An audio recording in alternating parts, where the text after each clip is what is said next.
Բարև ձեզ։ Facebook-յան հարց ու պատասխան էջին ամենքդ կարող եք գրել ձեր հարցերը։ Յուրաքանչյուր կիրակի կուղենք որևէ հոգևորականի, օգնելով ձեզ գտնելու հուզող զանազան խնդիրների պատասխանները։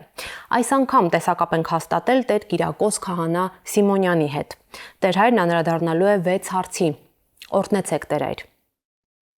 Աստված օրհնի։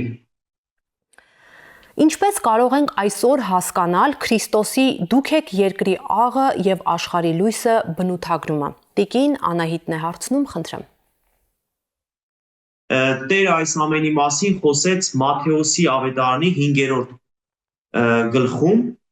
13-րդ համարում, երբ այս երկուսը կարևոր շեշտադրում արեց որպես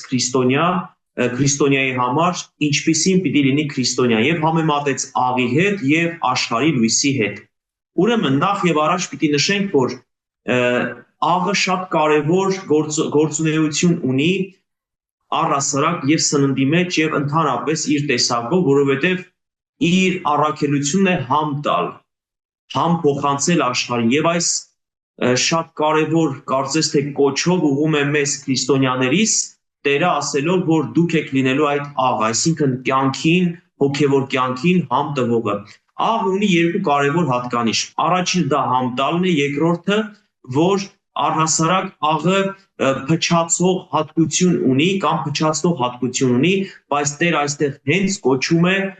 իմաստ կամ համ տալ։ Հիմա եթե մարդու կյանքը մենք ներկայացնենք որպես ընդհանրականություն եւ հոգևոր կյանքը Աստծուն իր կյանքից դուրս թողնենք, մարդու կյանքը կնմանվի մի կյանքի, որ համ ու հոտ չունի։ Հետևաբար Քրիստոս մեզ կոչեց, որ մենք լինելու ենք աղ որպես համ կյանքի համար, հոգևոր կյանքի համար։ Իսկ լույսի համար հետևյալն ասաց, որ դուք եք աշխարհի լույսը։ Մի քաղաք, որ լեռան վրա է կանգնված, չի կարող թաքնվել եւ ճրագը վառվում կաթսայի տակ չեն դնում, այլ աշտանակի վրա եւ նա լույս է տալիս բոլոր նրանց, որ տան մեջ են։ Այսինքն մենք որպես քրիստոնյաներ նաեւ Տիրոջից կոչ ունենք լինելու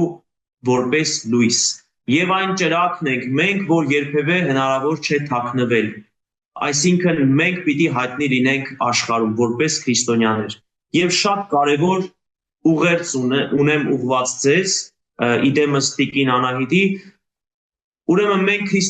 քրիստոնեությունը ստացել ենք մեր հավատքը, որ մինչև այսօր ունենք, դավանում ենք եւ հետևորդն ենք Տիրոջ փրկարար խոսքի, ուրեմն եղել է հենց այս խոսքի հիման վրա, եղել են առաքյալները, հետագայում հայրերը որպես աշխարհի լույս եւ աղ, որ համ են տվել աշխարհին, որ այդ լույսն է, որ մեզ հասցրել է մինչև քրիստոնեությունը այսօր 21-րդ դար մանավանդ մեր օրեր։ Այսինքն քրիստոնեությունը միշտ նորոգվել է եւ ամեն փուլի մեջ եղել են եւ համ տվողներ եւ եղել են լույսեր եւ այս լույսն ու աղը համ տալը շարունակական բնույթ է կրելու։ Լիլիթի հարցն ընթերցեմ. Եկեղեցին հավատարիմ մնալով ավետարանին, միևնույն ժամանակ կարող են ներգրավել արդի մարտահրավերների մեջ։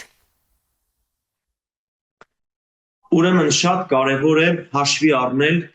որ մեր կյանքում որպես քրիստոնյաներ մենք շատ կարևոր նպատակ ունենք հավատքի մեջ, ցկտելու, հասնելու եւ այն ինչը որ մեր կոչումն է, ինչ որ Աստված մեզանից պահանջում է, դրա մեջ լինել։ Ուրեմն նախ եւ առաջ մարտահրավերը ես կբաժանեմ երկու կարևոր փուլի։ Առաջինը հոգևոր կյանքի մեջ, երկրորդը առհասարակ աշխարհի մեջ։ Ուրեմն ինչպես գիտենք, աշխարհի կյանքը միշտ մեզ հեռացրել է Աստծուց կամ հակառակ կողմն է եղել Աստծո ընդհանուր էության։ Ուրեմն երբ մենք նայում ենք հոգևոր կյանքը, բազում մարտահրավերներ ունի մանավանդ մեր 21-րդ դարում, ինչու, որովհետև ինչքան գնալով զարգանում է աշխարհը, ինչքան փորձում է նորանոր ներմուծումներով շարժվել, բայց մեկ է, այս ամենը երբեմն դեմ ենք առնում մեր քրիստոնեական հայացքներին կամ քրիստոնեական կյանքին։ Օրինակ, եթե մենք մարտահրավեր ընդունում ենք այսօրվա զարգացած աշխարհում քրիստոնյան ապրի մնա որպես ավանդապաշտ եւ եկեղեցու կամ հոգևոր զավակ, ինքը ունի շատ մարտահրավերներ։ չափից շատ, որ երբեմն եւ մտքի մեջ, եւ զարգացող աշխարհի մեջ փորձում են շեղել իրեն։ Այս մարտահրավերների դեմ պիտի կանգնենք Տիրոջ խոսքով, Տիրոջ զորությամբ, այսինքն չշեղվել Տիրոջ ճշմարիտ ճանապարհից, ինչը որ մեր հայրերից ավանդվեց, դա ճշմարիտ էր եւ մենք կոչված ենք պահապանը լինել։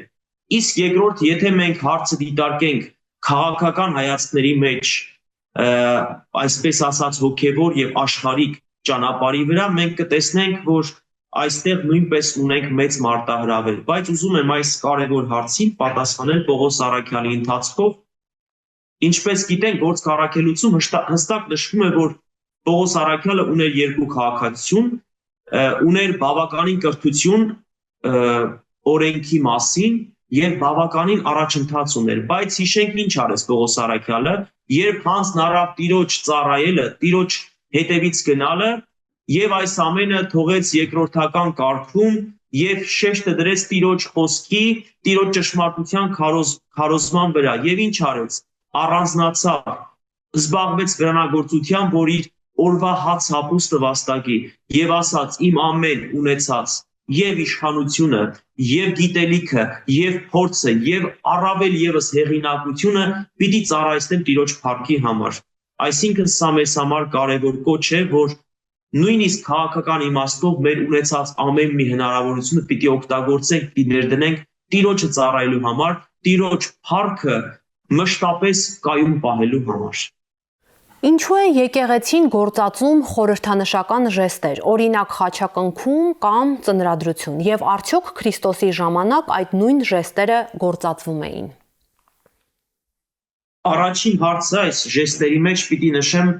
հենց խաչակնքվելը։ Խաչակնքվելը իհարկե եղել է հենց Քրիստոսի ժամանակ, երբ քրիստոնյաները բազում փորձություններով էին անցնում, դժվարություններով էին անցնում այս առաջիկա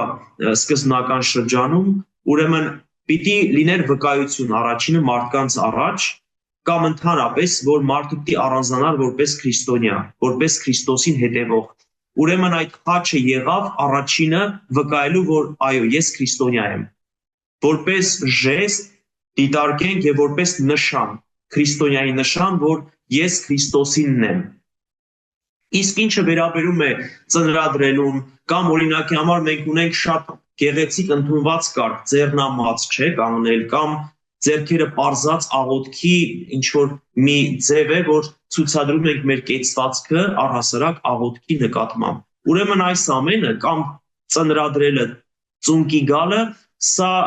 միանշանակ չի կարելի ասել, որ Քրիստոսի ժամանակ է հաստատվել, դերևս Քրիստոսից առաջ եղել է, որտեղ բազում հավատալիքների մեջ այս երևույթը օրինակ եղել է, երբ հոգին ու մարմինը կենտրոնացնում ենք միտեղ, մի ոգու, մի կարևոր նպատակի համար, որ հոգին ու մարմինը պիտի լինի միասնական։ Եվ այս առումով բազմիցս տեսել ենք նույնիսկ թագավորական շատ առիթների ժամանակ, երբ ծնկի էին գալիս ինչ-որ մի պարտականություն ստանձնելու, կարևոր առաքելություն ստանձնելու համար։ Այսինքն այս ժեստերը միշտ եղել են եւ շարունակաբար պիտի լինեն։ Իսկ կոնկրետ խաչակնքումը սկսվել է Քրիստոսից, որպես դավանանք Քրիստոսի նկատմամբ, վստահություն Քրիստոսի նկատմամբ, պահպանություն Քրիստոսի կողմից եւ վկայել իր ճշմարիտ հավատքը։ Ինչպես է բացատրվում ցավի եւ դժբախտությունների իմաստը, հատկապես այն մարդկանց համար, ովքեր անկեղծորեն հավատում են եւ ապրում քրիստոնեական կյանքով։ Անուշն է գրում։ Ուրեմն այս կյանքում այսպիսի կեցված ունենք մենք, երբեմն երբ մարդը սկսում է ճշմարիտ ճանապարհով ապրել, Տիրոջը հետևել, Աստծո ճանապարհով քայլել, կարծես թե կամա թե ակամա հայտնվում են դժվարություններ իր կյանքում։ Ոչ միայն իր անցած ճանապարհի, այլ ինչու՞ չավերի նեղ շրջանակի մեջ երբեմն փորձություններ, դժվարություններ ու երբեմն շատ ծանր։ Եվ երբեմն մարդը հարց է տալիս, թե ես նվիրվեցի Տիրոջը, սկսել եմ Աստծո ճանապարհը քայլել, ինչու պիտի ինձ հետ այս ամենը պատահեր։ Եվ բնականաբար սա ամենախոցելի տեղերից մեկն է հավատքով մարդու, որ միշտ կարող է կոնֆլիկտ ունենալ Աստծո հետ կամ իր անձի հետ, թե ես ինչու ընտրեցի, կամ չէ որ մինչև իմ ընտրելը ես ավելի խաղաղ ու հանգիստ էի ապրում, բայց ընդհանրապես մեր հավատքի հիմքում, մեր հավատքի որպես կորիզ կամ արմատ ընկած է հետևյալ խոսքը՝ համբերություն ասվածը։ Երբեմն այս դժվարությունների մեջ, այս փորձությունների մեջ Աստված մեզ կոչում է իր կարևոր խոսքով. ով համբերի մինչև վերջ, նա պիտի ապրի։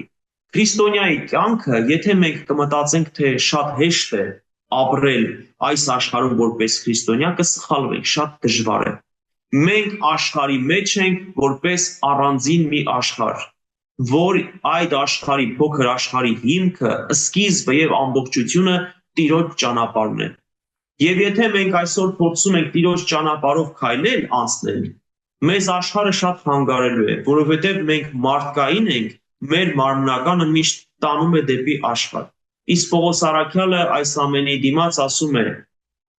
երբ քարոզչություն էր ծավալում ամբողջ աշխարհում եւ իր հովվական այցելությունների ժամանակ կարևոր կոչեր արեց ժողովրդի հետ խոսելուց, ասելով, որ մեզանից մեկը, օրինակ Դեմասը, սիրեց աշխարհը։ Ինչի, որովհետև այլևս չմնաց Տիրոջ ծառայության մեջ։ Աշխարհը միշտ եղել է որպես Քրիստոսի փրկչական առաքելության կամ տնօրինության հակառակ կողմը։ Որովհետև ինչքան որ հաճելի է, ինչքան որ Տիրոջ ստեղծածն է, ինչքան որ Տիրոջ պատկերն է, նմանությունն է աշխարհը, մեկը իր մեջ մարդկայնորեն եւ ընդհանրապես իր շարժի մեջ հետևում է Տիրոջ հակառակ կողմը։ Ուրեմն ցավի, տառապանքի դեմ միակ ճշմարիտ ճանապարհը հետևելն է Տիրոջ ճշմարիտ խոսքին, այսինքն հետևել, կարդալ, ընթերցել Տիրոջ ճշմարիտ խոսքը։ Օրինակ, իմաստության գրքերի մեջ շատ կարևոր որպես հույս շարունակվում է, որ ամեն անգամ մեզ կոչում է, ինչքան որ դու Սիրակի իմաստության գիրքն է ասում, ինչքան որ դու դժվարության մեջ ես, որ արդար ճանապարհ ես քայլում, ամբողջ օրը աշխատում ես, բայց եւ ոչինչի չես հասցել, երբեք մի հիասթափվիր, երբեք մի դժգոհիր քո հավատքից, որովհետեւ Տերը մի օր պիտի քեզ տեսնի, քեզ պիտի լցնի իր օրհնությամբ եւ քո գլուխը պիտի բարձրացնի։ Սա Սիրակի իմաստության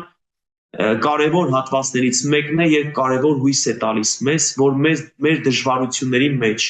մեր փորձությունների մեջ լցվենք հույսով։ Եվ Աստված մեզ հետ պայքարելու է, որ այս ամենը հաղթարենք ու անցնենք։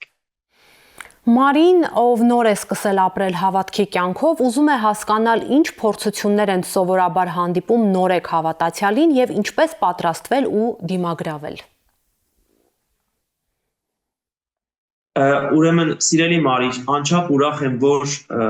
դուք սկսել եք քայլել այս գեղեցիկ ճանապարհը, խորհրդավոր ճանապարհը ձեր կյանքի համար, որը լինելու է հարատև։ Ուրեմն, քրիստոնյա դառնալու ճանապարհը բավականին դժվարություններ ունի։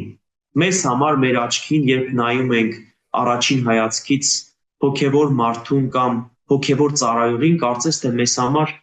շատ հետաքրքիր, շատ հեշտ մի ճանապարհ է, բայց իրականության մեջ, երբ մարդը նվիրվում է Տիրոջ ծառայությանը եւ որպես հավատացյալ եւ որպես ծառայող, ինքը կոչված է շատ փորձություններով անցնել։ Ուրեմն առաջին կարևոր փորձությունը ո՞րն է, երբ մենք երբեմն տրամադրվում ենք մեր հոգևոր կյանքին, ինչ որ մի արհեստական երևույթ պիտի հայտնվի, որ մեզ պիտի շեղի մեր ընտրած ճիշտ ճանապարհից։ Փորձել մեր մտքի կամ ժամանակի մեջ փոփոխություն անել, որ մենք երբեմն ետ կանգնենք մեր ճշմարիտ ճանապարհից։ Օրինակ, մի պարզ պատճառ, որ բազմիցս հանդիպել էին ծառայության մեջ, երբ մարդուն ասում ես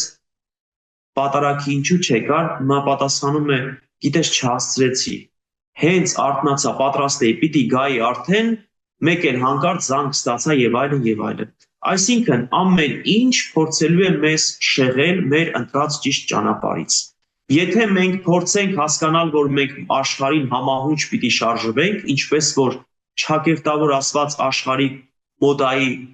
ձևն է կամ կարգն է, մենք չենք կարող ճշմարիտ քրիստոնյա լինել։ Քրիստոնեական մեր առաջին ճանապարհը պիտի անցնի որպես այսպես ասած հավատքի իմունիտետ ամեն օրյա սուրբ գրային ընթերցումը։ Բայց մի շատ կարևոր այստեղ կետ ունենք։ Եթե մենք կարդում ենք Սուրբ Գիրքը, մենք կարող ենք ինքներս մեզ հասկանալ, բացատրել կամ ըմբռնել։ բայց մեզ պետք է շատ, որ այդ հատվածը մեկնվի կամ բացատրվի անմիջապես հայ եկեղեցու հոգևորականի կողմից, որովհետև եթե մենք սխալ հասկացանք այդ հատվածը, սխալ է տպավորվելու է մեր մեջ եւ այդպես էլ ամբողջ կյանքը ապրելու ենք։ Ուրեմն մյուս երկրորդ կետը, որ կառանձնացնեմ, ամեն օր լինել հոգևոր ապրումի մեջ։ Դա կլինի ֆիլմի դիտել, դա կլինի հոգևոր թեմայով խոսել, շփվել, լսել։ Մյուս կետը, ուրեմն ոչ թե միայն պիտի լինի այս հավատքը քեզ համար, քո կարևոր առաքելությունն է, որ նաև պիտի դու լինես լույսի գաղափարը փոխանցող եւ ոչ միայն քո ընտանիքին, քո շրջապատին, քո հարազատներին, բոլորին։ Այսինքն քրիստոնյայի առաքելությունը նա չի, որ մենակ ես ստանամ սա, միայն ես ապրեմ եւ միայն իմ մեջ պահեմ, որովհետեւ մեր առաքելությունը տարածել։ Տիրոջ խոսքի համաձայն, որ ասած գնացեք, բոլորին աշակերտ դարձրեք եւ մկրտեցեք, որ որդու Սուրբ Հոգու անունով, այսինքն կոչն է, որ գնացեք քարոզելու։ Եվ չորրորդը պարտավոր ենք մենք լինել մեր վրա կրելով որպես նորադարձ եւ ընդհանրապես քրիստոնյաներ այս մեր աղոթական կյանքը, այս մեր լսած հոգևոր քարոզը, այս մեր ծնրադրած աղոթքը, եկեղեցու մեջ ցուցաբերած մեր քրիստոնեական ճիշտ վարք ու բարքը կիրառենք նաեւ մեր կյանքի մեջ, մեր առօրյայի մեջ։ Ուրեմն Տիրոջ խոսքը հետեւյալն է, երբ Տիրոջ աշակերտը առաքյալը վկայում, ասում է հավատքը առանց գործի մեռած է։ Ուրեմն մենք կոչված ենք հավատքը միայն չպահել մեր մեջ, չպահել մեր անձնական ճանապարհի մեջ, պետք է տարածվի։ Պետք է տարածենք առաջինը ինքներս մեր մեջ, մեր ընտանիքի մեջ եւ մեր շրջապատի մեջ։ Ուրեմն այս ամենը եթե մենք փորձեցինք այս կետերին հետևել, ուրեմն մեր կյանքը, մեր քրիստոնեական կյանքը կարծես թե ամուր հիմքերի վրա ենք դնում։ Եվ շարունակելով այս ընթացքը, ելի քրիստոնյան ազատված կամ ձերբազատված չի գալիք փորձություններից։ Շատ փորձություններ են լինում, երբ մարդուն ամենամեծ չարիքը հանդիպելու է քրիստոնեական իր ճանապարհի վրա, դա մեծամտությունն է, գոռոզությունն է, հպարտությունը եւ ամենակարևորը գայթակղությունը, որը ընդհանրական մեծ իմաստ ունի։ Եվ այս ամենի դիմաց մենք նույնպես կոչված ենք կանգնելու Տիրոջ ճշմարիտ խոսքով, աղոթքով եւ մեր բարի քրիստոնեական ճիշտ ընթացքով։ Ինչու են սովորաբար եկեղեցիների պատուհանները փոքր եւ սահմանափակ լինում։ Զորապի հարցով էլ ավարտենք հաղորդումը։ Ուրեմն եկեղեցին, ինչպես գիտենք, դերևս գալիս է 5 տականից, երբ Աստված հրամայեց կոչեց կառուցել իր վկայարանը որպես եկեղեցի, որպես աղոթքի վայր, որպես ժողովրդի հավաքվելու վայր։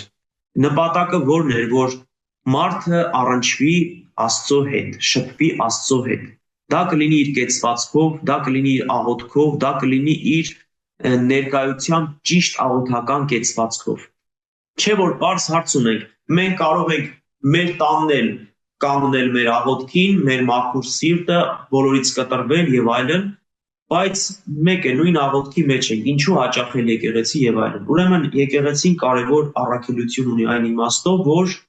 եկեղեցին տրամադրություն է տալիս մարդուն ճիշտ աղոթական վիճակի մեջ լինել։ Ուրեմն ինչքան էլ ուզում է կենտրոնանանք մեր տան մեջ, ինչքան էլ ուզում է թեկուզ մի մութ անկյունում առանձնանանք 3, 4 կամ 10 հոգի, մենք նույն աղոթքի նշանակությունը չենք ունենա, ինչ որ պիտի լիներ եկեղեցու մեջ։ Եվ այս իմաստով եկեղեցին որպես կառույց, որպես քարեշինություն, նաև հաշվի առնվել եկեղեցու պատուհանը փոքր կառուցել։ Ինչու, որովհետև նույնիսկ մարդու տեսադաշտի մեջ կարող է այդ տեսադաշտը շեղել իր աղոթական քրիստոնեական կեցվածքից։ Սրանով է պայմանավորված, որ նույնիսկ եկեղեցիներում երբեմն եղել են ավելի մութ, ավելի խավարային, որ մարդը կենտրոնանա իր մտքերի, իր աղոթքի եւ հոգեվոր կյանքի մեջ։ Եվ երբեմն ունեցել են նույնիսկ եկեղեցու փոքր պատուհանը ունեցել է խաչի տեսք։ Այսինքն մարդու հայացքը եթե ընկավ լույսը, ուրեմն պիտի տեսնի, որ այնտեղ Տիրոջ նշանն է։ Նույնիսկ իր միտքը չպիտի ցրվի, իր աղոթական վիճակից չպիտի հեռանա, մինչև որ իր աղոթքը ավարտին հասցնի։ Եվ կարևոր մի առանձնացում անեմ, նաև մեր ավանդական եկեղեցու մեջ եղել է ոչ միայն պատուհանը փոքր, եղել է նաև եկեղեցու դուռը շատ փոքր եւ ավելի ցածր։ Նպատակը ո՞րն է եղել, որտեղ եկեղեցին որպես քարեշինություն, նույնիսկ քարոզչական իր առաքելության մեջ է եղել, որ ամեն մեկս, որ մտնում ենք Աստծո տուն, Աստծո տաճար, մենք պարտավոր ենք խոնարհվել, որ կարողանանք մտնել եկեղեցի։ Եթե չխոնարհվենք, դուռը շատ ցածր է մեզ համար։ Այսինքն, ինչպես որ իմաստ ու նշանակություն ունի պատուհանը որպես փոքր, որ մեզ կտրի աշխարհիկից, այդպես էլ եկեղեցու դուռը ցածր է, որ մենք խոնարհվենք, որ նոր մտնենք, որտեղ Տերը մեզանից պահանջում է խոնարհություն։ Քրիստոնյայի առաջին առաքելությունն ու ճանապարհը անցնում է խոնարհության ճանապարհով։ Ուստի հիշենք, որ եկեղեցին ոչ միայն հոգևոր իմաստով, որպես ժողովրդի հավաք, կարևոր առաքելություն ունի մարդուն փրկagorցելու համար, այլ նաև որպես քարեշինություն ունի կարևոր առաքելություն, որ մեզ կտրում է աշխարհից եւ մեզ խոնարհեցնում է ում առաջ՝ Տիրոջ բարձր մեծության եւ փառքի առաջ։ Այս է ամբողջ իմաստն ու նպատակը, որ եկեղեցի որպես քարեշինություն նույնիսկ եւ իր փոքր պատուհաններով եւ իր խոնար ցածր դռով ուրեմն փորձում է մեզ ներկայացնել եկեղեցու կամ քրիստոնյայի հիմնական առաքելությունն ու նպատակը։ Շնորհակալ եմ Տեր այր մեր օգտատերերի հարցերին պատասխանելու համար։ Շնորհակալություն ձեզ, անչափ ուրախ եմ, միշտ պատրաստ եմ ես մեր հավատավոր զավակների հարցերին պատասխանել, իդեպ ասել, որ նաև հիմա ես այս ընթացքում նույնպես իմ Facebook-յան էջը ծառայեցնում եմ որպես կարևոր քարոզներ, 1 րոպեանոց քարոզներ իրականացնել Սուրբ Գրքին համաձայն, եթե ցանկություն կլինի, կարող եք հենց այսպես էլ գրել Տեր Կիրակոս Քահանա Սիմոնյան եւ հայերեն տառերով եւ կարող եք նաեւ ձեզ հետաքրքրող հարցերի պատասխաններ գտնել։ Շնորհակալություն ձեզ, շնորհակալություն ամեն ինչի համար։ Շնորհակալ եմ։ Շնորհակալ եմ նաև Facebook-յան մեր օգտատերերին հարցերի համար։ Կհանդիպենք հաջորդ Կիրակի, հաջողություն։